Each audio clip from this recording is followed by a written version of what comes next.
Welcome to Spotlight. I'm Liz Waid. And I'm Bruce Gulland. Spotlight uses a special English method of broadcasting. It is easier for people to understand, no matter where in the world they live.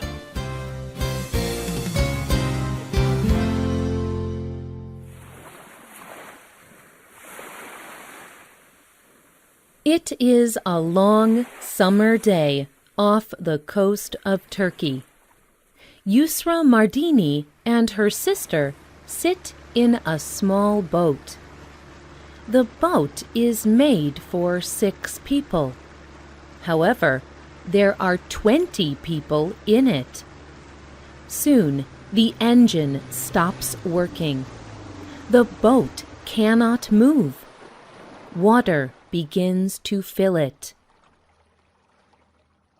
Everyone begins to worry.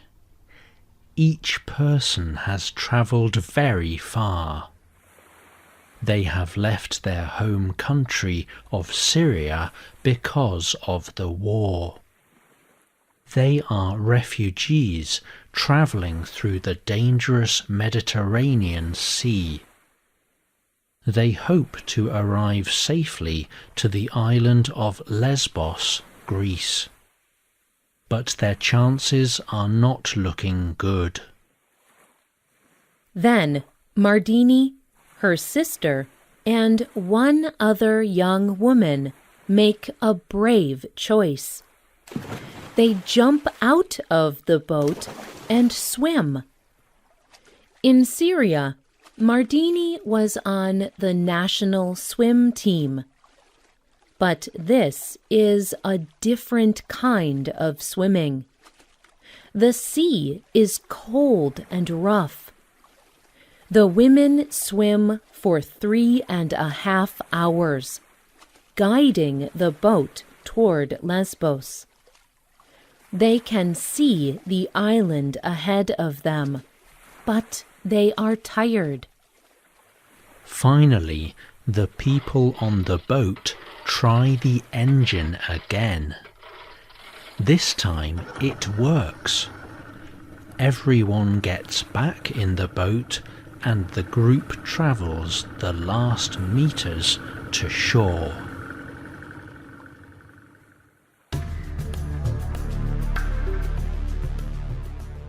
Mardini and her group have made it to Lesbos.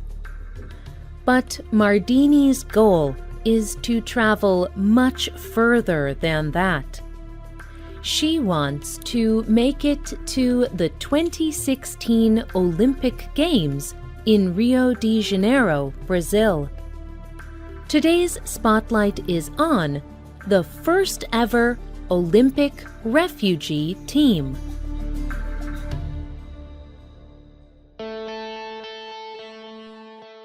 In March of 2016, the International Olympic Committee, or IOC, announced that it will send the first ever team of Olympic refugee athletes to the Summer Games.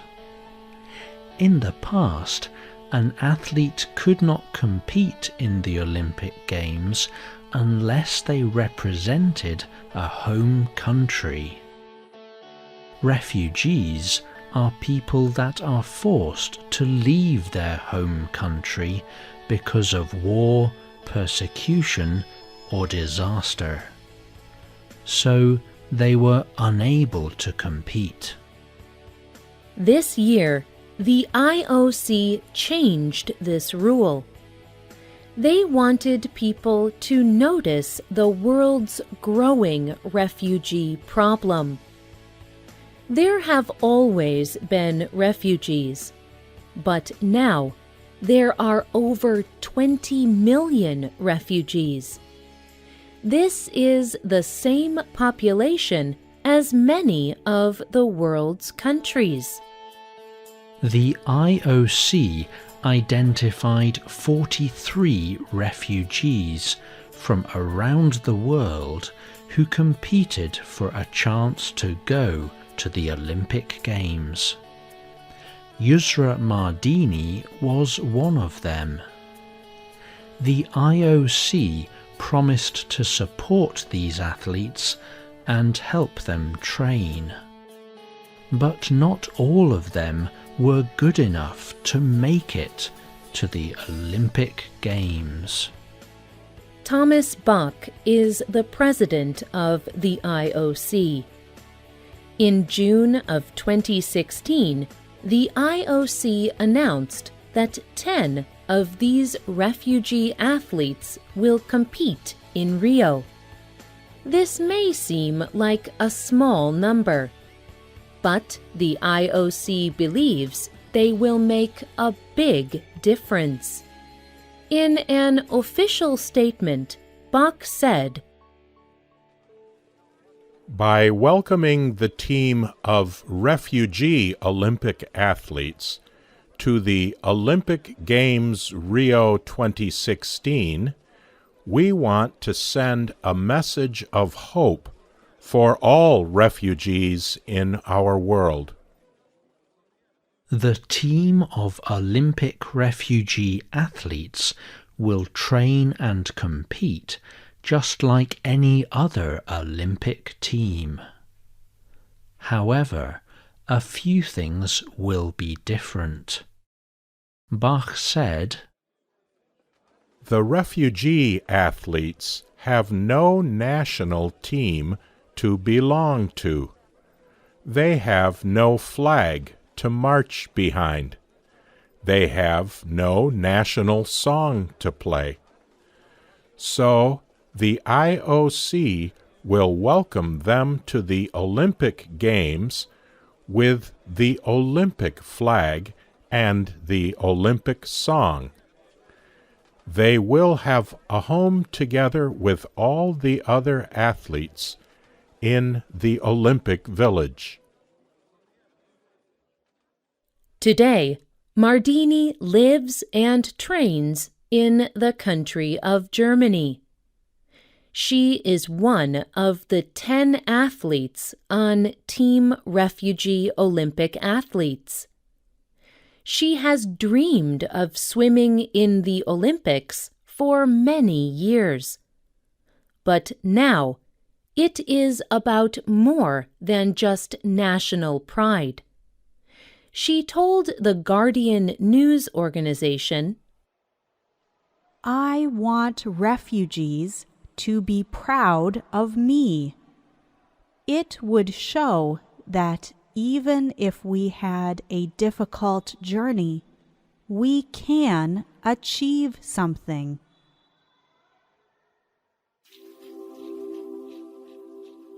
Five of the Olympic refugee team athletes are refugees from South Sudan.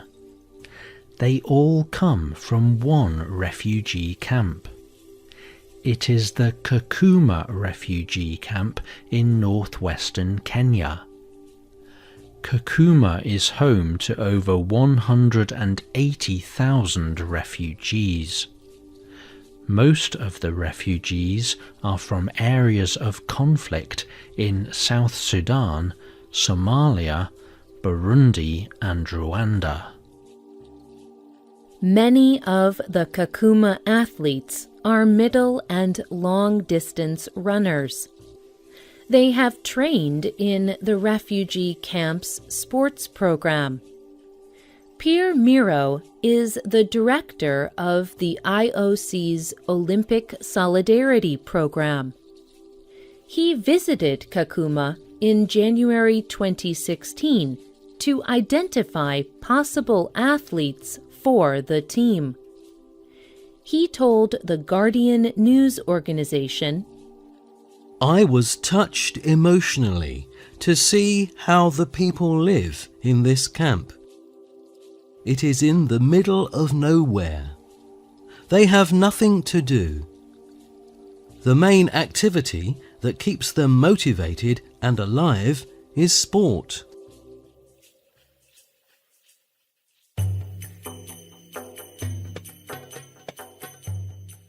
Popoli Misenga is also one of the 10 refugee athletes on the new Refugee Olympic team. He competes in the sport of judo.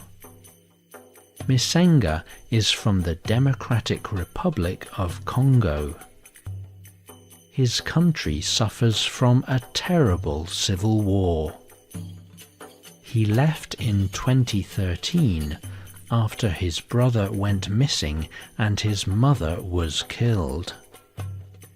He told the Guardian news organization, "I wondered sometimes how to live when so many people were dying.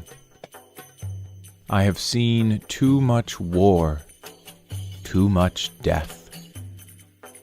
I do not want to get into that.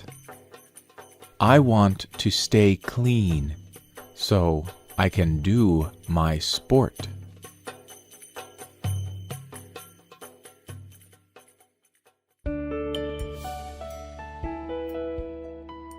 Ban Ki-moon is the United Nations General Secretary.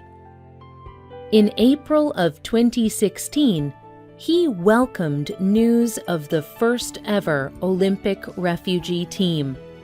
He said, "For the first time, talented athletes who have been forced to flee their homes will get a chance to compete for an Olympic gold medal. Their fellow refugees will see outstanding athletes who give hope to all. And the world will see refugees the way they deserve to be seen, as talented, strong, and inspiring people."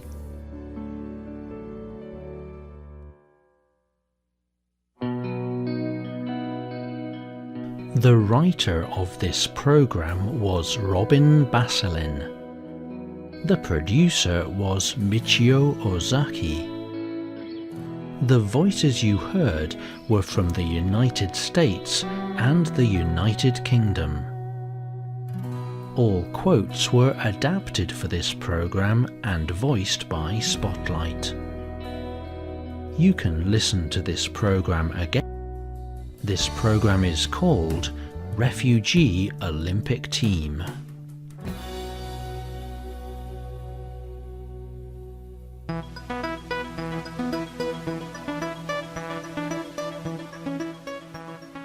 We hope you can join us again for the next Spotlight program. Goodbye.